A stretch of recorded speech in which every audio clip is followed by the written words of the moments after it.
ZEE5 ಇರುವಾಗ ನೀವು ನಿಮ್ಮ ನೆಚ್ಚಿನ ಶೋಗಳನ್ನ ಎಂದಿಗೂ ಮಿಸ್ ಮಾಡಿಕೊಳ್ಳುವುದಿಲ್ಲ. ಅದು ಸಂಪೂರ್ಣ ಉಚಿತವಾಗಿ. ಆದರೆ ಒಂದು ವಾಣಿಯವರಿಗೆ ತನ್ನ ಮನೆಯವರಿಂದಲೇ ತನಗೆ ಅಪಾಯ ಇದೆ ಅಂತ ಅನಿಸಿತ್ತು.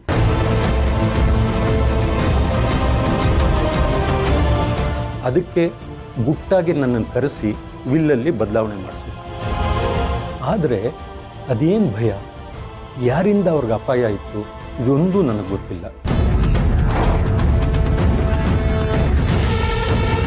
ನನ್ನ ಹತ್ರ ಬಂದಾಗ ಮಾತ್ರ ಅವರು ತುಂಬ ಗಾಬರಿನಲ್ಲಿದ್ದರು. ಈ ವಿಚಾರನ ಇಲ್ಲಿವರೆಗೂ ನಿಮ್ಮ ತಾತ ಅವ್ರಿಗೂ ಹೇಳಿಲ್ಲ. ವಾಣಿಯವರು ತಾನು ವಿಲ್ಲಲ್ಲಿ ಈ ರೀತಿ ಬದಲಾವಣೆ ಮಾಡಿರೋ ವಿಚಾರನ ಯಾರಿಗೂ ಹೇಳಬಾರ್ದು ಅನ್ನೋ ಕಂಡೀಷನ್ ಹಾಕಿದ್ರು. ನಾನು ನಿಮ್ಮ ಫ್ಯಾಮಿಲಿ ಲಾಯರ್ ಆಗಿ ಕೆಲವೊಂದು ವಿಚಾರಗಳನ್ನು ಗೌಪ್ಯವಾಗಿ ಇಡಬೇಕಾದ್ದು ನನ್ನ ಧರ್ಮ.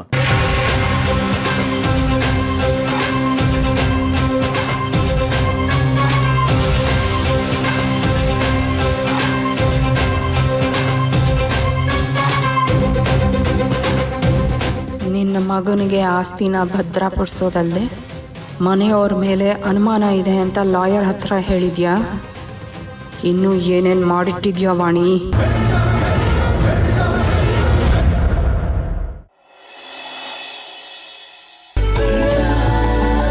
ನಮಸ್ತೆ. ಓ ನಮಸ್ತೆ. ನಮಸ್ತೆ. ಓ ಸೀತಾ ಬಂದು ಬಾಮ ಸೀತಾ ಬಾ. ಬನ್ನಿ ಬನ್ನಿ. ನಮಸ್ಕಾರ ತಾಯಿ. ನೀವೆಲ್ಲ ಬಂದಿದ್ದು ನಮಗೆ ತುಂಬ ಖುಷಿಯಾಗಿದೆ. ಅದನ್ನು ಅವರಿಗೆ ಕುಡಿಯೋದಕ್ಕೆ ಏನಾದರೂ ವ್ಯವಸ್ಥೆ ಮಾಡಮ್ಮ. ಇಲ್ಲ ಪರವಾಗಿಲ್ಲ. ಇವರು ನಮ್ಮ ಅಣ್ಣ ಅತ್ತೆ. ನಮಸ್ಕಾರ. ನಮಸ್ಕಾರ. ನಾನು ಸುದೇಶ್ ಅಂತ. ಇವಳು ನನ್ನ ಹೆಂಡತಿ ಸುಲೋಚನೆ. ನಮಸ್ಕಾರ. ನಿಮ್ಮ ನೋಡಿ ಬಹಳ ಸಂತೋಷ ಆಯಿತು.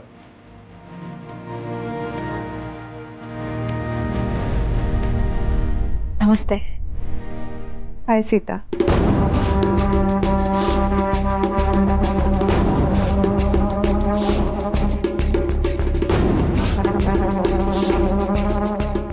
ನಾವು ಈ ಕಂಪ್ನಿ ಓನರ್ ಇದಾರಲ್ಲ ಅವ್ರ ಫ್ಯಾಮಿಲಿ ಫ್ರೆಂಡ್ ಗೊತ್ತಾ? ನಮ್ಮನ್ನೇನ್ ಬೀದಿಲಿ ಹೋಗೋ ಭಿಕ್ಷುಕರು ಅನ್ಕೊಂಡ್ಬಿಟ್ಟಿದೀರಾ? ಇವರಿಬ್ರು ಇಂಥ ಚಿಲ್ಲರೆ ಜನ ಸಂಬಂಧ ನಮಗ್ ಬೇಕಾ? ಸೊ ಅಥವಾ ನಾವೇ ನಿಮ್ಮ ಮನೆಗೆ ಬಂದು ಹೆಣ್ಣು ಕೇಳಬೇಕಾಗಿತ್ತು. ಆದರೆ ಎಲ್ಲದಕ್ಕೂ ನಾಂದಿ ಹಾಡೋ ಥರ ನಮ್ಮ ದೊಡ್ಡ ಮಗ ಸೊಸೆ ನೆಪದಲ್ಲಿ ಹೋಮ ಇಟ್ಕೊಂಡಿತ್ತು. ಹಾಗಾಗಿ ನೀವೇ ನಮ್ಮ ಮನೆಗೆ ಬರೋ ಹಾಗಾಯ್ತು. ಅದರಲ್ಲೇನಿದೆ, ಯಾರು ಯಾರ ಮನೆಗೆ ಮೊದಲು ಬಂದ್ರೆ ಏನಾಯ್ತು? ಸಂಬಂಧ ಅನ್ನೋದು ಒಪ್ಪಿಗೆ ಆದ್ಮೇಲೆ ಮಿಕ್ಕಿದೆಲ್ಲ ಸಂಪ್ರದಾಯ ಅಷ್ಟೇ. ನೀವು ಒಂದ್ ಒಳ್ಳೆ ದಿನ ನೋಡಿ ನಮ್ಮ ಮನೆಗ್ ಬನ್ನಿ. ಶುಭ ಕಾರ್ಯಕ್ಕೆ ತಡ ಮಾಡಬಾರ್ದಂತೆ.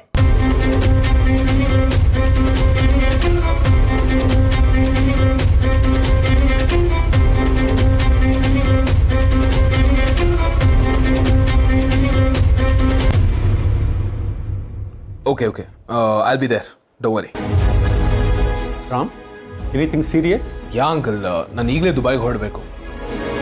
ನಮ್ಮ ಓವರ್ಸೀಸ್ ಕಂಪನಿಲಿ ಏನೋ ಇಶ್ಯೂಸ್ ಆಗಿದೆ. ಸೊ ಟ್ಯಾಕ್ಸ್ ಅಥಾರಿಟೀಸ್ ಅವ್ರು ಕಾಲ್ ಮಾಡಿದ್ದಾರೆ. I have to go there. ನೀವು ಹೋಗಿ ಬನ್ನಿ Ram, and take care of yourself. Sure uncle, thank you so much.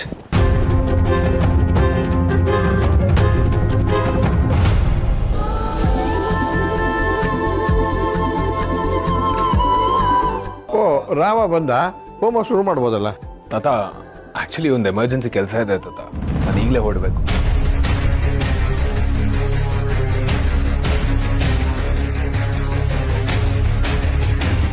ಏನು ಹೊರಡ್ಬೇಕಾ? ಎಲ್ಲಿಗೆ? ಅದರಾಮ ಹೋಮ ನಡೀತಿದೆ ಕಣೋ. ಎಲ್ಲಿ ಹೋಗ್ತೀಯ ನೀನು? ದುಬೈಗೆ. ವಾಟ್? ಏನು? ಏನ್ ಹೇಳ್ತಿದ್ಯಾ ಅಪ್ಪು? ಯಾಚಿಕಿ, ಟ್ಯಾಕ್ಸ್ ಅಥಾರಿಟೀಸಿಂದ ಕಾಲ್ ಬಂದಿದೆ, ಅದಕ್ಕೆ ದುಬೈಗೆ ಹೋಗಲೇಬೇಕು. ಅದಕ್ಕೆ ನೀನೇ ಹೋಗ್ಬೇಕಾ? ಆಫೀಸಿಂದ ಯಾರನ್ನ ಕಳಿಸೋದಾಗಲ್ವಾ? ಹಾಗಲ್ಲ, ಇನ್ನೊಬ್ರಿಗೆ ಈ ಕೆಲಸನ ಅಸೈನ್ ಮಾಡೋದಕ್ಕೆ ಆಗಲ್ಲ ತಾತ. ಈ ಥರ ಇಶ್ಯೂಸ್ ಆದರೆ ನಾನೇ ಅಟೆಂಡ್ ಮಾಡಬೇಕಾಗುತ್ತೆ. Sita, really sorry. Don't mind. ಇದೇನಪ್ಪು? ಮಾವ ಅಕ್ಕನ ಹೆಸರಲ್ಲಿ ಮೊದಲನೇ ಸಲ ಮನೇಲಿ ಪೂಜೆ ನಡೀತಿದೆ, ಅದಕ್ಕೆ ನೀನೇ ಇಲ್ಲ ಅಂದ್ರೆ ಹೇಗೆ? ಅದು ಅಲ್ಲದೆ ಸೀತಾ ಅವ್ರ ಮನೆಯವರೆಲ್ಲ ಮೊದಲನೇ ಸಲ ನಮ್ಮನೆಗೆ ಬಂದಿದ್ದಾರೆ. ಹೀಗೆ ಬಿಟ್ಟು ಹೋದ್ರೆ ಹೇಗೋ? ಹೌದು ರಾಮ, ಅಟ್ಲೀಸ್ಟ್ ಈ ಮ್ಯಾಚ್ ಮುಗಿಸ್ಕೊಂಡು ಆಮೇಲೆ ಹೋಗು. ಅಳಿಯಂದ್ರೆ ಇಂಥ ಪೂಜೆನೆಲ್ಲ ಮಧ್ಯದಲ್ಲಿ ಬಿಟ್ಟು ಹೋಗ್ಬಾರ್ದು, ಅಪಶಕುನ ಆಗುತ್ತೆ.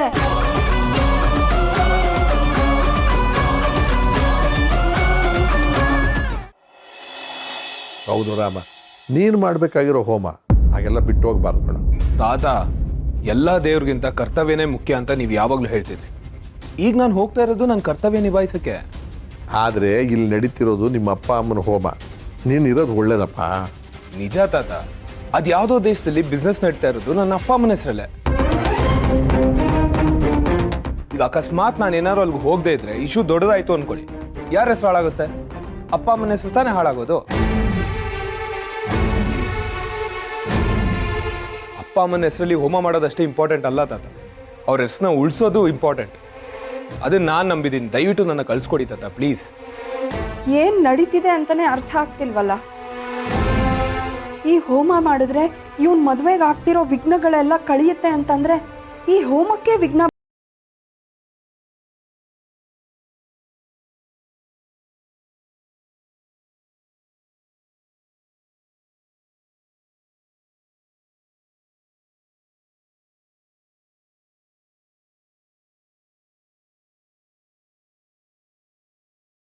ಪ್ರಾರ್ಥನೆ ಮಾಡ್ಕೊಂಡು ನೀವು ಹೊರಡ್ಬೋದು, ಮನೆಯವ್ರು ಮುಂದುವರಿಸ್ಕೊಂಡು ಹೋಗ್ತಾರೆ.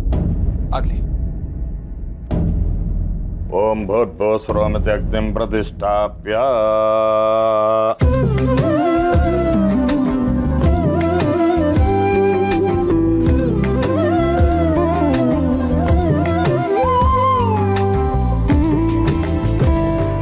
ಅಗ್ನಿಮಿದ್ವಾ ವೈಶ್ವಾನರಾಯ ವಿದ್ಮಹೇ ಲೀಲಾಯ ಧೀಮಹಿ ತನ್ನ ಅಗ್ನಿ ಪ್ರಚೋದಯಾತ್.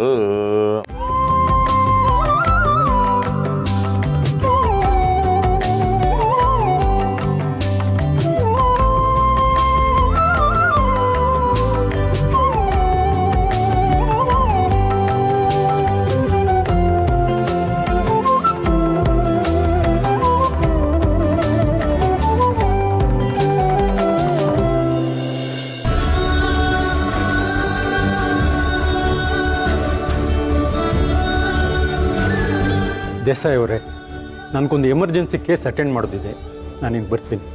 ಚಕ್ರಪಾಣಿ ಅವರೇ, ಇವರೇನೆ ಸೀತಾ ಅಂತ, ನಮ್ಮ ರಾಮು ಕೈ ಹಿಡಿಯೋ ಹುಡುಗಿ, ಅವರ ಅಣ್ಣ ಅತ್ತಿಗೆ ಅವರು. ಭಾಳ ಸಂತೋಷ, ಬರ್ತೀನಿ. ಹಾಂ ಹಾಂ.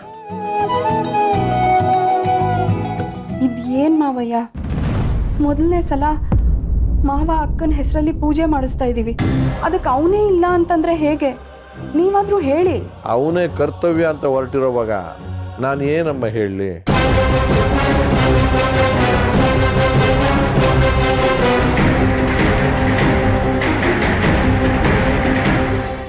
ZEE5 ಆಪ್ ಡೌನ್ಲೋಡ್ ಮಾಡಿ ಎಲ್ಲಾ ಸಂಚಿಕೆಗಳನ್ನು ಸಂಪೂರ್ಣ ಉಚಿತವಾಗಿ ನೋಡಿ.